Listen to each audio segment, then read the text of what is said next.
In this segment, Stephanie Miller is joined by a legal expert to discuss what's in the indictments and why some of the details are shocking even by Trumpian standards. Here's Stephanie. Because you've been Veruca saltier than I have about Merrick Garland. So were you shocked? What were you feeling? I mean, look, my opinion on Merrick Garland remains absolutely unchanged. It's his fault that we have taken this long to get there. He's slow walked this process. He didn't appoint Jack Smith until November of 2022. That's way too late in the game. Like, my opinion on Merrick Garland is not changed. But as I was listening, and more importantly, as I was reading the indictment, I had said, I think I've even said on your show, that I expected Jack Smith to indict Trump for something just to justify Jack Smith's existence, right? It's like, I've made the analogy, like when the cop pulls you over, they're going to give you a ticket for something just to justify pulling you over in the first place, right? But as I read the indictment, I think I was wrong about that, because I think that indictment, it's put like this, it's way more than perfunctory, right? Yeah. I don't see any punches pulled. I don't see any special treatment given. Like, Jack Smith went after Trump with everything that he had in the chamber over this espionage stuff. And so, like, that, I give it up to Smith. He's done his job. I have to counterpoint you. Allison Gill, it did, list a fairly significant amount of things that Merrick Garland got done before he brought Jack Smith in. And so I feel like you're right. This indictment was the culmination of that. But also, Ellie, I have to say, even for those of us that marinate in this, I was shocked. I mean, it really is jaw-dropping, isn't it, this indictment? I mean, it just is. I don't even... Well, I loved you said I'm going to be on with Katie Fang to talk about whether it's worse to have classified documents in your bathroom or in a chandelier. You just can't... You're just reading it going, oh, my God, right? He has a chandelier scones. Like, what is that? Who has that? Like, that's not, they don't sell that at Home Depot is what I'm trying to tell you. Yes. Anyway, the thing that jumped out on the indictment, besides, Trump's obviously gaudy and terrible tastes, is the fact that Trump blew up his own best legal defense by running his mouth on tape, right? Yeah. Because the best legal defense, and Schiff kind of alluded to this in the little clip of him that you played in the open, right?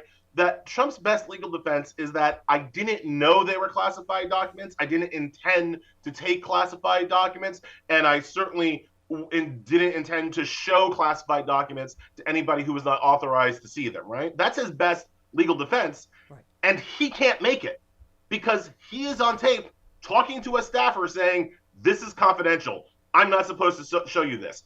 They're not disclassified. I could have declassified it, but now I cannot because I'm not the president anymore. Like, he says it. He gives the intent to the crime. He gives the mens rea. That is the knowledge of a criminal act. He says it on tape, and they got him on that. So his best legal defense is poof, gone.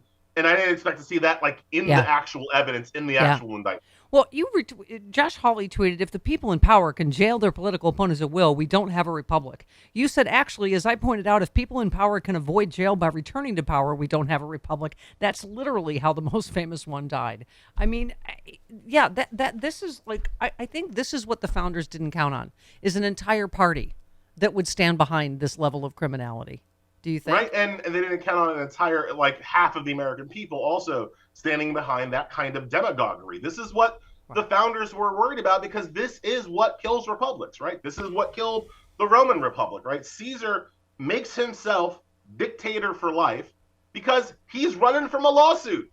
Yeah. I mean, it's as simple as that. He was being sued for unpaid debts, basically, and he didn't want to have to face the music, and so he wanted to keep himself in perpetual political power to avoid the lawsuit. That's essentially what Trump will be running for in 2024, to cross the Rubicon, to cloak himself in executive power to avoid consequences for his criminal actions. Well, as you said, you pointed to Joyce Vance's tweet about Judge Cannon. You said, I'm not going to freak out about Cannon just yet for the reasons below, but I will say, as I've been saying, I don't reasonably see why this trial gets done before the next election, which keeps Trump's only real defense, I'm the president again, in play, as you just alluded to.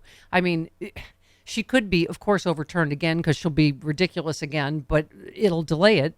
Right, which would be the point. Look, the timeline is borked. This has been my This has been my problem for at least a year now. Like if you think about the practical realities of trying Donald Trump, that's like one bucket, right? If you think about the practical realities of trying the Republican nominee for president months or weeks before the election, that's an entirely different kettle of fish that I just don't think this country has thought through or is prepared to do.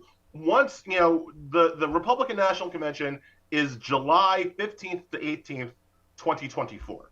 Yeah. If he is not tried and convicted before then, and the Republicans do their horrible stuff of crowning him their kind of leader and king once more, it just becomes very difficult to see how you're going to try a major party presidential candidate a few weeks before the election, the general election, Yeah. and convict him and put him in jail. I mean, are we all James Comey now? Are we going to put him in jail in like what, September? Like, how does that even work, really, right? I mean, this is the entire point, and his lawyers will say this, right?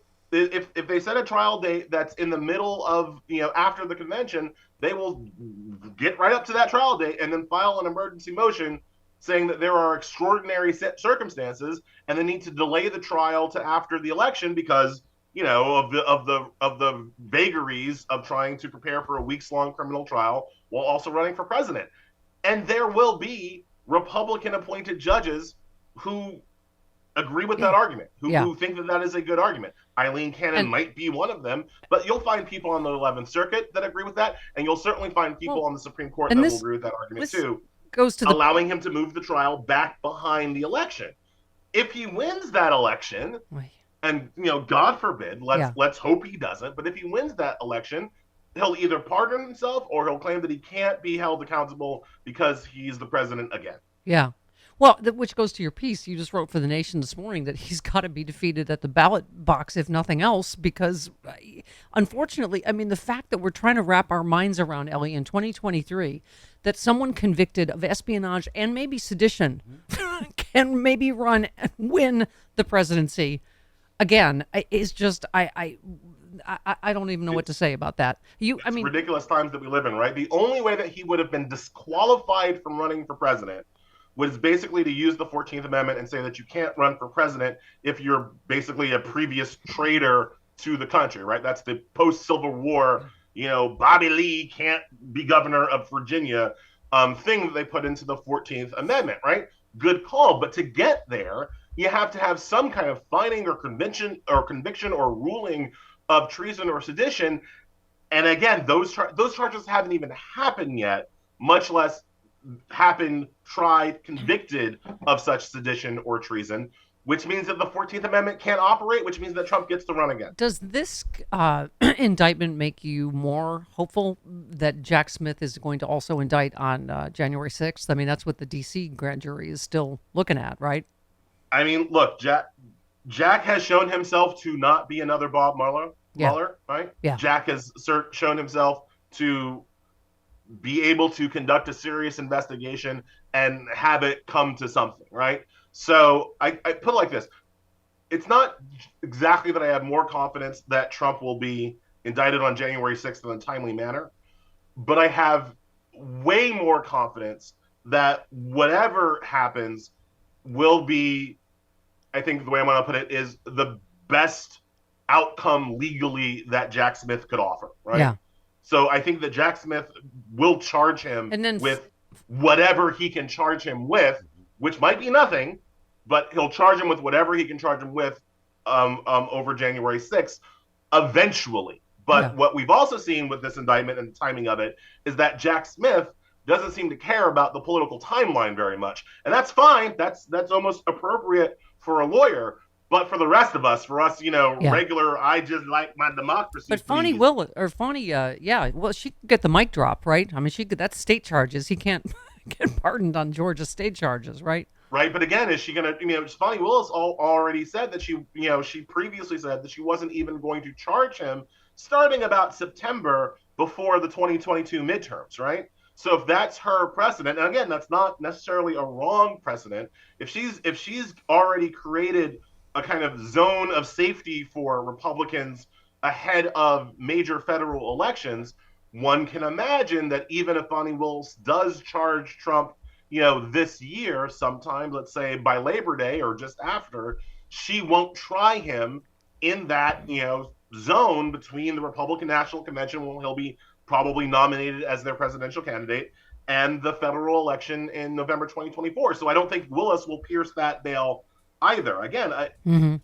it sounds like I'm being like the sad trombone. It sounds like I'm being the turd in the trunk. I hear this. I don't want to be, right? But I'm just saying, like, if you just look at the timeline, I know. it's very hard to figure out how this gets done before July, and it's almost impossible to see how it gets done between July and November of next year. Yeah.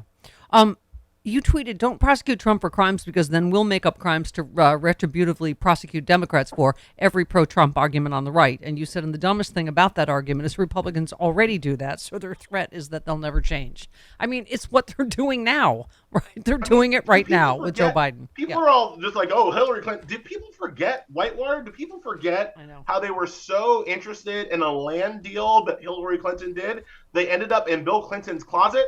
Pants. People remember, or Monica Lewinsky's closet. Right. Do you remember how that worked? Like, Republicans are already willing to do whatever it takes to charge Democrats with whatever crime, real or not real, fair or unfair, that they can find. Yeah. And so them threatening to continue being Republicans is not a threat that I think anybody should be reasonably worried about. Of course, they will try to charge any Democratic president they would have charged Obama for wearing a tan suit if there was a law that they could have pinned it on, right? And so, I think Democratic candidates for office know that. Certainly, I think Joe Biden knows that. And I'll just say this. Let's be honest. There was an aggravating circumstance of arugula and also some Grey Poupon.